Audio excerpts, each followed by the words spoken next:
we can start. Senin bir sunum var değil mi? Evet, Yes, evet. now. Nice, perfect. Um, Hello, everyone. I decided to change a few outlooks. Now I have no hair, no beard, and now my mom can watch the YouTube. Otherwise, she really hates me seeing that way. Anyways, so good to have one of my oldest friends in this whole entrepreneurship madness, Yeah. Didem.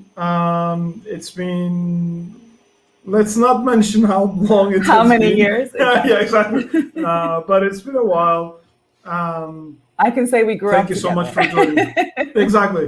A lot of the things in Turkey grew up through your work in Endeavor, through your work in other NGOs, and it's been really nice. Thank you so much for joining from all the way from US as well. Wonderful. I know the time zones could be a little tricky, and family engagements and everything else. Life is tricky, but we are Yeah, here. we're good. Um, so I'm not going to go through introducing you, and we can go right through the presentation. But I'm really, really thankful that you're here with us. And one of the few global events in Turkey that has been done in this period during COVID, in Startup Week Next Generation. And I really wonder how you see what this next generation will create and how this next generation will impact the whole world, whole ecosystem.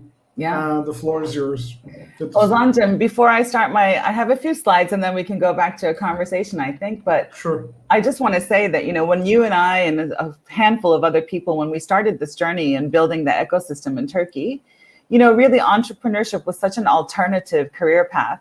It was so like marginalized. It was an alternative investment area. It was an alternative career path. And now more and more with the pace of technology and change, we're seeing that it's becoming kind of an imperative and mainstream, right? So that's kind of what I want to talk about today. Just, the next generation survival skills. I think entrepreneurship is no longer a luxury. Like even the entrepreneurial attitude has become part of our toolbox, I think. Huge. And I think today is also especially very important in the whole history of the Turkish Republic, almost 100 years old. We now have the most valuable company brought out by Turkish entrepreneurs is no longer the companies who were established in the 1920s, 1930s, 1940s, 1950s, 1960s.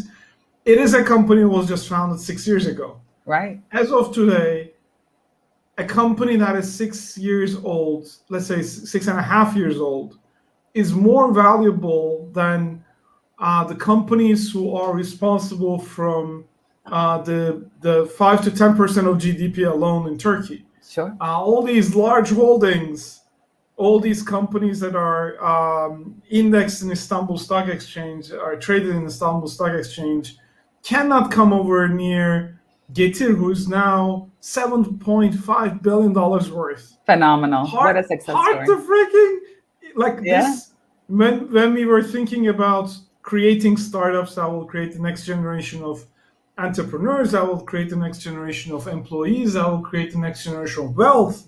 Right. It was more than 10 years ago. Now we're actually seeing this, and I'm super, super happy. We were not clairvoyants, and we didn't have a magic ball that we looked into. We just know what the startups could create with technology and with all this growth. And a lot of people did not believe in the startups, did not believe in what Endeavor was creating in Turkey, did not believe in what startup accelerators were creating in Turkey. Now I think today's like a real revolution, and I think it's really, really meaningful that we're having this conversation today. Completely random. I'm super happy that we're doing this. Likewise. So today too, I'm going to be sharing a little bit of like the extremes of what's going to happen in the next 5 to 10 years. So let me just jump into my presentation and we can continue our conversation. Sounds good. Let me see if I can get this to work. Share my screen. Share screen. Don't show these tips again. Share screen. Okay. Share. Share. Can you see my screen? Can you see? I think it's coming. but not yet. Let me try one more time. Sure.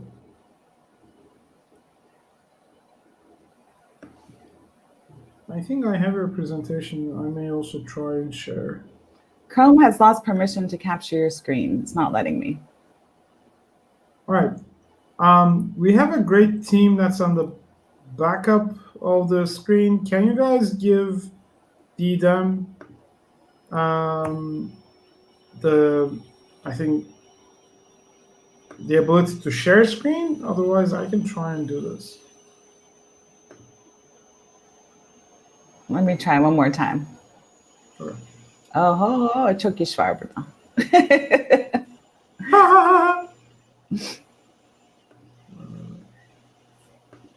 It says my phone's not connected.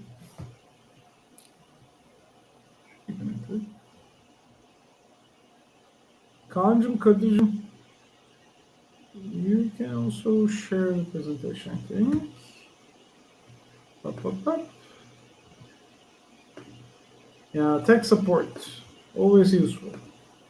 Let's try. I think I got it. It's not letting me do it. All right, let me try to do it, and I can be your, if I can get this done. Dun, dun, dun. Let me try it.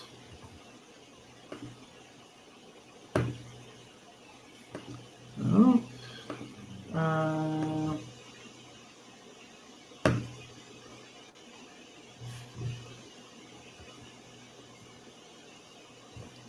It says I'm sharing, but I'm not sure. I think there you go. You got it. Thank you. All right. Oh, you're wonderful. I appreciate it very much. Sorry about the technical difficulties. No problem. So let me go and then I'll change the screen. So next generation survival skills, that's what we're talking about today. And we can jump straight into the next topic. And when we're talking about the next generation, of course, the starting point is, we're also talking about education in essence, but who's going to decide where the world is going? Who's going to contribute and what role are we each going to play? Was kind of the essence of where I started. Well, we can jump to the next slide. So, in the past, we used to talk about industry verticals, and there are so many more. I didn't list all of them, but everything from construction to education to healthcare to agriculture to transportation. And I think this is where young people are also getting a little bit frustrated, right? Because before you decided you wanted to go into healthcare and become a doctor, and that was it. But now we have all these other tracks. So artificial intelligence, augmented reality, design and 3D printing, and also the other softer skills like diversity and inclusion and climate change, etc. So when you start looking at where your future lies and your career and setting career goals, not only are you looking at verticals, but you're also looking at tracks. So it becomes a question of, do I want to be in agriculture or do I want to be an expert in sustainability? And sustainability cuts across every single vertical. So you can be an expert in manufacturing and sustainability or transportation and sustainability. So it becomes really interesting how the dynamics of career planning have evolved. And the pace of technology is what's driving those issues. And so also together with the social agenda. And just as a snapshot, what's happening when we're talking about the pace of technology? Okay, we're always talking about how fast technology is evolving and how we need to keep up, and robots are going to replace people. But it's actually happening right above us. Like if you look up into the heavens, 5G and the new space economy is going to transform our lives in the next 5 to 10 years significantly. The space economy isn't just an industry, it's an economy unto itself. And I'm just sharing this as a case study in terms of like where the world is going and how it's going to affect life back on Earth, right? So if you look at the space economy, today it costs $200 million to launch a satellite. But in the very near future with reusable rockets, it's only going to cost $5 million to launch a satellite. And today, every single satellite that we throw into orbit might cost $500 million per unit, but they're actually moving towards mass producing satellites so that it's only going to cost $500,000 per unit. What does this mean? That means that satellites are no longer going to be an issue of government policy, et cetera. satellites themselves and these mega constellations are going to start becoming privatized. And we're already seeing it happening. The whole space industry is moving from government policy to private enterprise. More importantly is that once we have the world surrounded by these satellites, two things emerge. One is what happens on Earth. This whole 5G and the reduction in latency and the ability to do really edge computing makes the things that we've been dreaming about, like automated vehicles or telemedicine, all of those things start becoming a reality. And that's where the entrepreneurial space lies actually for the next generation of innovators. The second thing is that in the space economy, that's the Earth side, then there's the space itself side, we're actually going to be, mining asteroids for resources, or there's going to be so much traffic in space that we're going to need space traffic management systems, just like we have airspace management systems on Earth. We also have issues with sustainability and let's call it environmental concerns in space, because as things break down or as things break, they just become floating garbage, which creates hazards actually to other activities. So the space economy itself is going to be really, really revolutionary. And people are working in this field today, not in the private enterprise, both entrepreneurs and businesses and investors. And not only is it going to affect space, but it's also going to affect how we live on Earth. But if we come back down to Earth for a moment from space, let's talk about the difference between entrepreneurship as an action and the entrepreneurial mindset that I now believe is the norm. Like, I think that young people today must be embracing an entrepreneurial mindset, not just for corporate careers, but also, if they want to be an entrepreneur, wonderful. But I think that every single company, every single corporation as we know it today is going to become more entrepreneurial, whether they're doing intrapreneurship or they're working together with the entrepreneur ecosystem. But entrepreneurship is the art and science of mobilizing business resources around a new business model, right? So that's people working together towards a new goal. Entrepreneurial mindset is a state of being. It's a way of thinking. And I'm going to get a little bit soft on you here, but it's the use of intellectual curiosity and emotional maturity to redefine and tackle problems as opportunities. And I just want to do a quick deep dive into both of these. So a lot of people over the years have asked me who can become an entrepreneur. And I actually think that anyone can become an entrepreneur, but there's a caveat, right? Each of us can be inspired about many, many topics and have lots of business ideas. But what actually compels us to act is this missing ingredient. And I've summarized it as being relevant, right? So inspiration plus relevance is what compels us to act. And what do I mean by relevance? We can go to the next slide. So this little Venn diagram packs a lot of information, right? At the very, very outer edges, being relevant means you have to have one or more of either business skills, access to markets, or industry expertise to really be a legitimate kind of contender. Those three things then, as they overlap, start bringing you insight on needs, innovation opportunities, and leadership opportunities. And then those three things, the more of these pieces of the puzzle that you can pull together, access to finance becomes a bigger and bigger certainty, actually. So this is what I mean about mobilizing resources when we're talking about entrepreneurship. No one person has to do all of those things alone, right? They're building teams, they're building advisory networks, they have mentor networks, they have investors. So the more resources that you can mobilize to fill the pieces of the puzzle, the stronger you are as an entrepreneurial contender. When we shift to the mindset part of it, it's about how we talk to ourselves, mostly. I can't do it versus I can do it. How do we see ourselves when we look into the mirror? What language are we using to talk to ourselves? And I love the bottom slide. I can't do it, I want to do it, how do I do it? I'll try to do it, I can do it, I will do it. This whole idea of positive affirmation is really critical, I think, in the twist of moving from becoming an entrepreneurial thinker to becoming an actual entrepreneur. And I think that's probably the biggest common thread that you'll find among entrepreneurs, is that they have some piece of relevance They believe in something so strongly that they have the ability to utilize that makes them uniquely qualified to solve the problem that they're trying to solve. And that's where we get into this whole idea of emotional intelligence, which is the next slide. So the entrepreneurial mindset is also known as the growth mindset, right? And it involves how we become the best version of ourselves that we can. And it starts off with like 5 different dimensions, right? So self-regulation is about how we recognize and control our emotions. Self-confidence is about how we believe, how honestly we can evaluate our skills and abilities.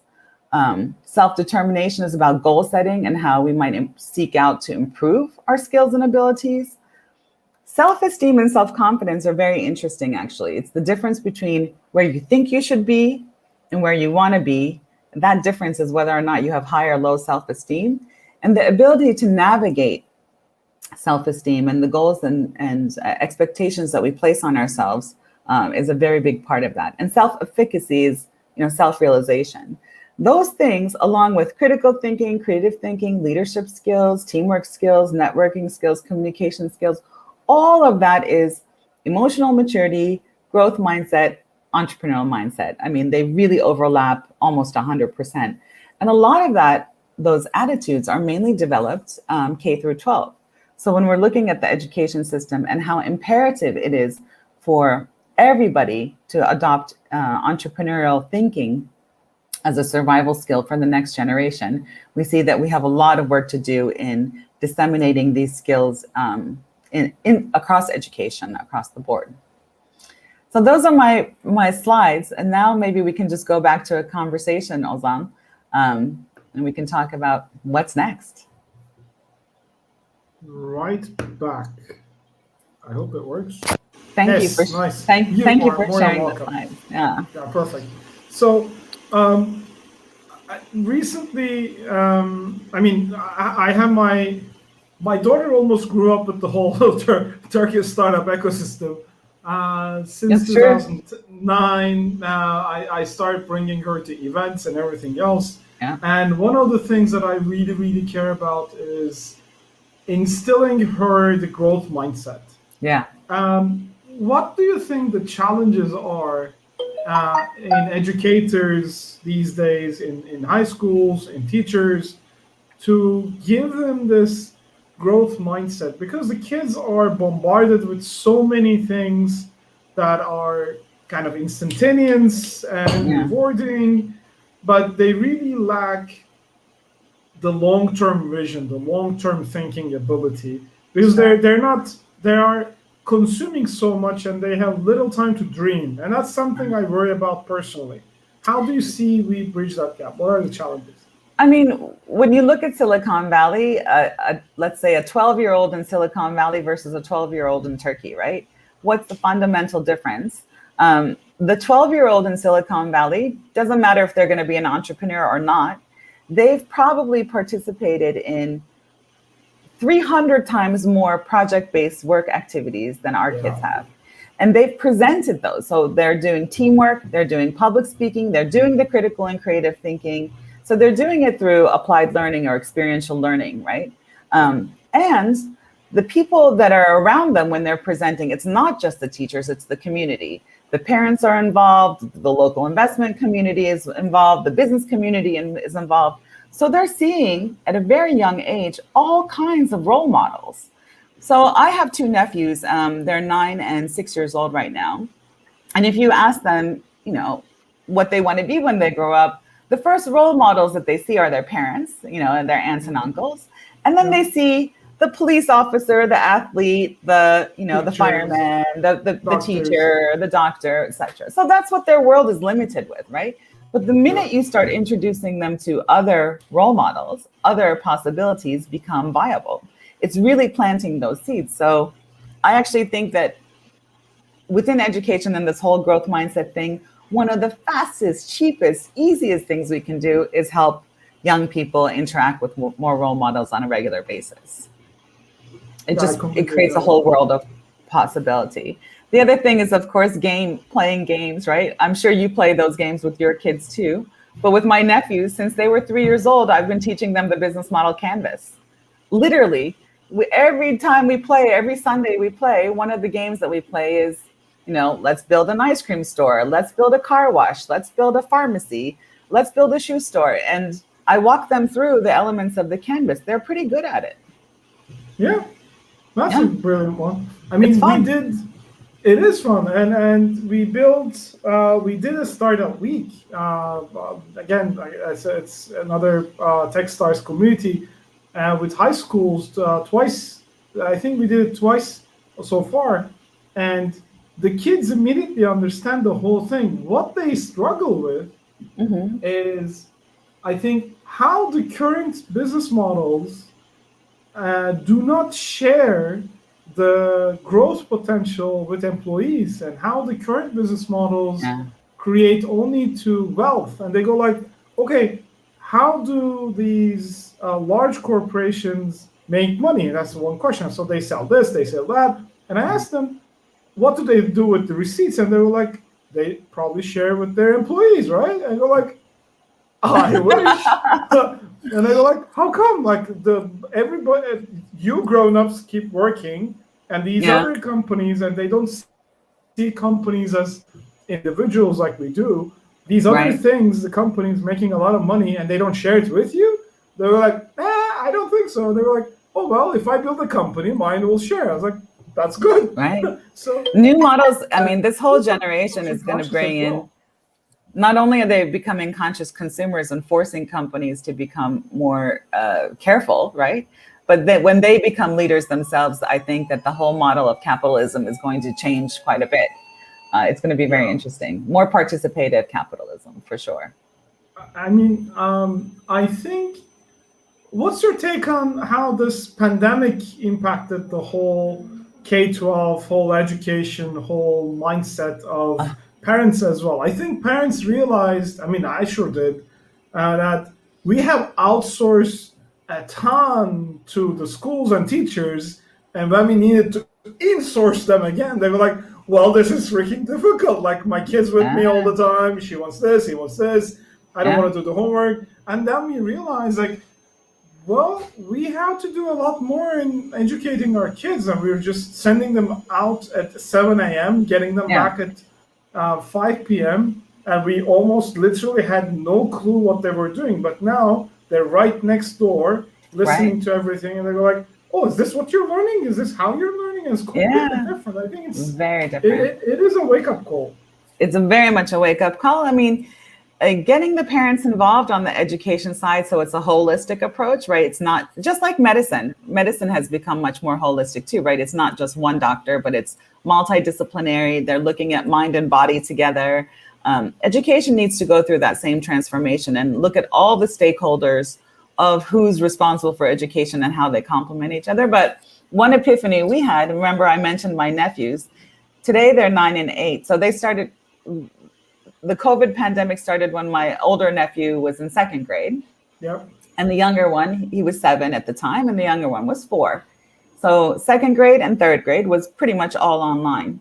Yeah. The younger one, his entire kindergarten or daycare class was completely canceled, right? So he had nowhere to go.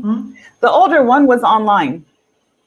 And of course, they gave him a computer, which was very fancy, right? So the younger one got jealous and started joining every single one of his older brother's classes. So he's 4. He's 4 and 5. That's the age we're talking about. So he went to every single 2nd grade class and every single 3rd grade class of his older brother. He became the school mascot. Right now, we have a 5-year-old who can do math and reading at a 3rd grade level. Which is, but that's the other part of it, right? Like, we were so involved with mass standardization in education for so long. I think now it's going to go to mass customization, right? Because if a 5-year-old can do math at a 3rd grade level, why are we holding him back? Yeah. And now because of technology, we're actually able to do mass customization. So I think it's going to be a phenomenal field for everybody. And that's an interesting challenge. The one thing I fear is schools did not buy into the idea for a long time, especially K-12. Yeah. Did not buy into the idea of like, oh, we cannot teach online, we can't do this face to face. And there's a point to that. Like, I see my daughter struggling a lot with little interaction because now she's one of the 20. She doesn't see eye to eye with the teachers. Sure. She can just close her camera anytime she wants. That's the complaint I had received hundreds of times, unfortunately. Right. And and she's becoming a teenager. That's also playing a big role. Right. And the schools will really need to buy in to the idea of mass customization. I mean, the class system no longer makes sense. But how will the governments, how will the ministries of education will react? How will they allow this customized learning and different grades and different topics? How will they let that happen is something I worry about a lot. They're super, super, super behind what's going on now. Well, Ozan, you and I have done lots of projects in the past on entrepreneurship education using hybrid methods, right? The whole idea of the flipped classroom, and let's do the reading at home and do the discussion in the classroom. I think the best approach is hybrid. You can't do everything online. Some of it can be self-study, some of it can be interactive, but some of it needs to be face-to-face, person-to-person. You have to also develop those socialization skills and opportunities as well. So it's going to be a really interesting and very colorful. Actually, I think that education is going from being one-dimensional, then it went to two-dimensional. Now, after COVID, it's going to become three-dimensional. It needs to be, yeah. And I think what's exciting,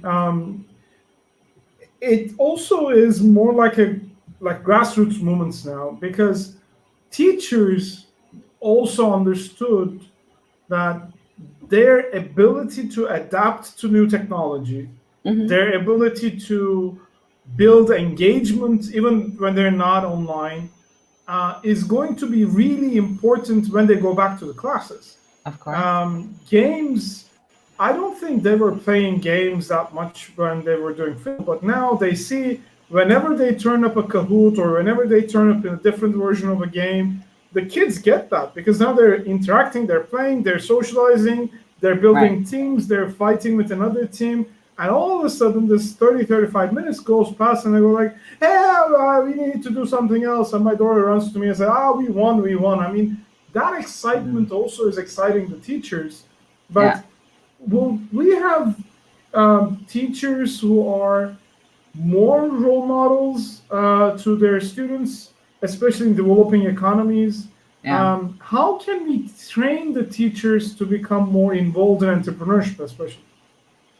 Yeah, I mean, the teachers too. Actually, the other really easy thing that we could do for disseminating entrepreneurial thinking and entrepreneurship is really just putting in entrepreneurial content or entrepreneurship related content into every single subject, right? You can talk about algorithms in your math class, and you can talk about, kind of the Industrial Revolution and the Information Age Revolution in your history class.